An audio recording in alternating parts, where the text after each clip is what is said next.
Madame Robin-Clair, je suis élève AP, future diplômée. J'ai connu la FOAD en venant à la porte ouverte de l'IFRAS, car je voulais faire une formation en d'auxiliaire de puériculture, mais je ne savais pas dans quel dispositif me placer. Donc moi c'est Lucie Girotto. Moi j'ai découvert la formation donc AP en FOAD en distance sur le site de l'IFRAS, sur le site internet de l'IFRAS. Je suis diplômée d'une ancienne formation à l'IFRAS, donc c'était une école qui était déjà repérée pour moi. Du coup quand je cherchais la formation d'auxiliaire de puériculture sur le site, j'ai vu qu'il y avait FOAD, qu'est-ce que c'est que ça? Du coup, j'ai regardé pas mal le site. Le témoignage des anciennes étudiantes, comme on fait aujourd'hui, m'a aussi beaucoup rassurée, parce qu'on se dit bon, à distance, il faut s'organiser. Et c'est vrai qu'en ayant moi-même une vie de famille, je trouvais que le dispositif était quand même plus pratique, en plus d'éviter la route, puisque quand on habite un peu plus loin de Toulouse, c'était ça qui m'a séduit, c'est le côté pratique.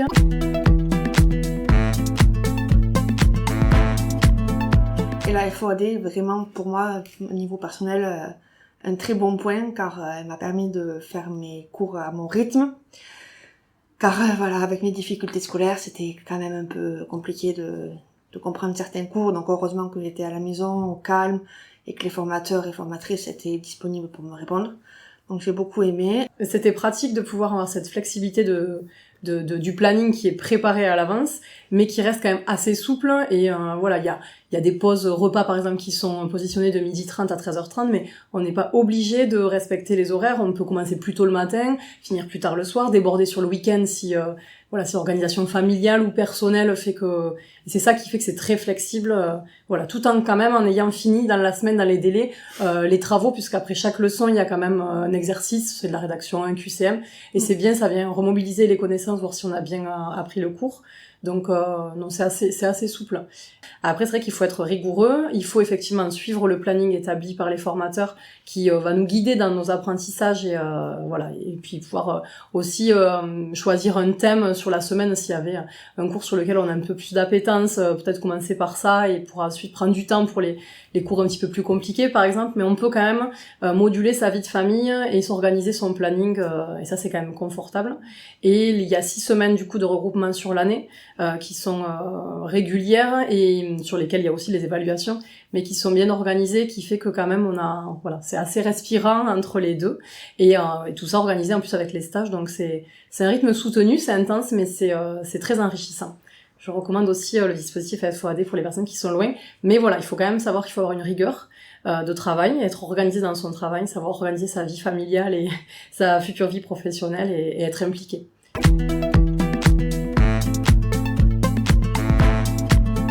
Rien à dire, les profs, ils sont adorables, l'équipe avec qui j'étais d'étudiantes était vraiment bien, donc est bien encadrée, bien soutenue dans les deux sens, et la communication entre les apprenants et les formateurs aussi, et puis entre nous, vraiment, moi j'ai rien à dire, je la conseille à tout le monde. Et ne baissez pas les bras, faites la preuve, j'en suis la preuve vivante, avec mes difficultés, j'ai pu vraiment cravacher et me dire tu lâches pas, et puis voilà. Mais c'est vrai qu'on a une équipe de formateurs quand même qui est derrière nous.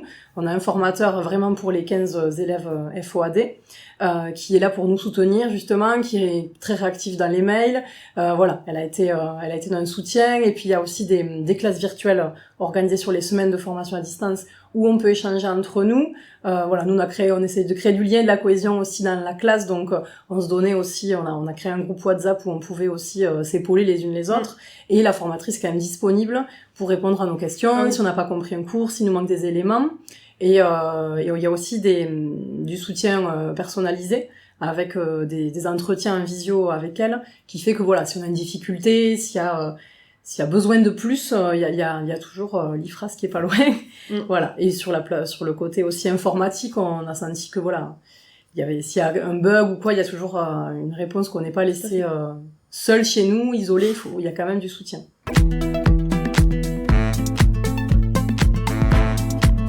Oui. On a créé le groupe dès la première semaine. Dans la première semaine, se faisait en présentiel. Du coup, on a créé ce groupe WhatsApp entre nous dès le début, je crois le 2e jour, on se Ouais. notait nos noms et nos numéros en se disant, voilà, on n'est que 15, on va quand même pouvoir fonctionner. Il y a aussi des exercices parfois en distanciel en groupe, donc à nous de nous organiser entre nous pour pouvoir faire ces exercices ensemble en petits groupes. Donc voilà, ça a amené la cohésion et du soutien entre élèves. Donc voilà, on n'était pas toutes seules isolées perdues, il y avait toujours quelqu'un quand même pas loin. Quand même le soutien quand t'es, comme tu dis Lucie, le soutien de l'équipe, enfin des camarades quand t'es à la maison que t'es perdu, enfin c'est vraiment confortable. Tu te dis bon ben t'as oublié une information, t'as un doute, hop WhatsApp et bon pas toutes les 15 vont répondre, mais il y en a quand même 2-3 qui vont dire ben va voir telle rubrique, enfin voilà t'es vachement encadré des deux côtés. Et, enfin, personnellement, je sais pas ce que t'en penses, mais personnellement, c'est assez confortable et tu t'appréhendes mieux la suite après ça. Voilà, parce que malgré qu'on soit toutes seules chacune chez nous, un peu loin géographiquement les unes des autres et de l'école, on avait quand même, voilà, entre les formateurs et ce soutien entre élèves, ça a fait que voilà, on se sent pas non plus tout seul et à se dire la panique quoi, je suis tout seul devant ma copie, je comprends pas quelque chose, voilà, on était quand même épaulés. C'est sûr. Et même pour se faire réviser, on se partageait nos fiches de synthèse, on a essayé de donner des astuces, on s'est fait réviser quand on pouvait, donc c'était bien pour ça.